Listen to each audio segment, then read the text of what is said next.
तो वही कांग्रेस के वरिष्ठ नेता चौधरी बीरेंद्र सिंह ने जनता टीवी पर खास बातचीत की। इस बीच उन्होंने क्या कुछ कहा वो भी आपको सुनवाते हैं।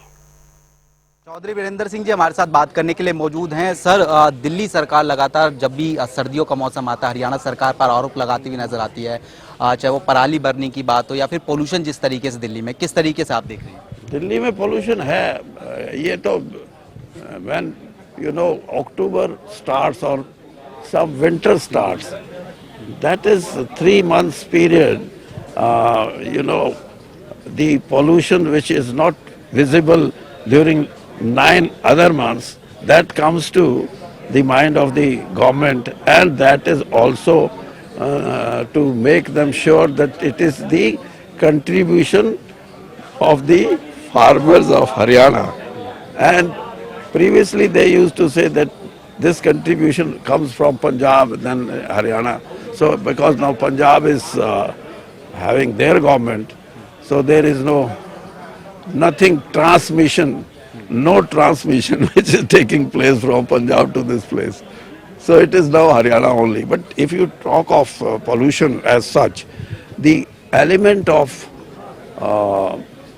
stubble burning, that वो सिर्फ 8% है, और 8% इसका मतलब 92% तो यहाँ एग्जिस्ट करता है round the year. So it becomes problem only when 8%. तो इसीलिए 8% जब ऐड हो जाएगा तभी प्रॉब्लम बनती है.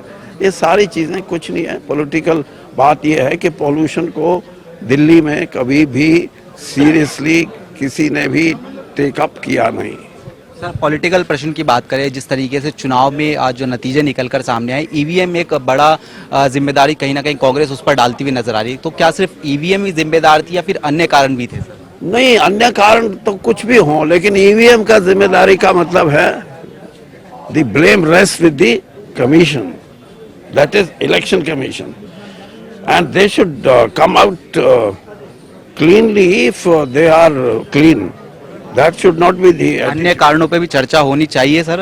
नहीं, मैं यही तो कह रहा हूँ कि इलेक्शन कमीशन को तो चाहिए ना कि उनके पास 10-12 दिन से पड़ा है जो मैटर, उस पर कुछ ना कुछ बोले. ना बोलने का मतलब ये है कि हम तो ये मान के चलेंगे कि कुछ ना कुछ गड़बड़ है, और वो ये सोचते हो कि ना बोलो तो शायद ये सोचेंगे कि कोई गड़बड़ नहीं. एक तरफ सर हरियाणा में मंत्रिमंडल विस्तार हो गया, पोर्टफोलियो आवंटन हो गया, दूसरी तरफ कांग्रेस के सीएलपी लीडर का जो पद है उसके चयन को लेकर प्रक्रिया लगातार देखने को मिलती हुई नजर आ रही है. हाँ, वो तो आपको भी नजर आ रही है.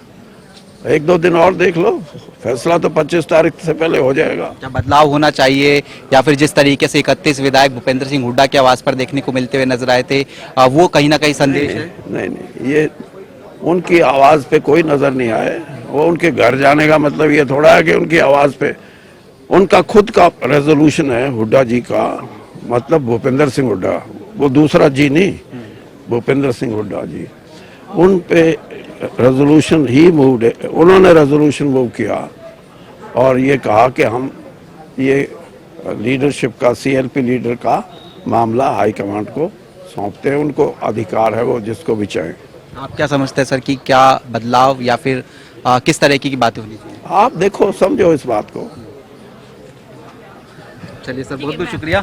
हमारे साथ में बात करने के लिए चौधरी बीरेंद्र सिंह जी थे, जनता टीवी से खास बातचीत कर रहे थे. कैमरामैन मोहित के साथ स्पर्श शर्मा, जनता टीवी, दिल्ली.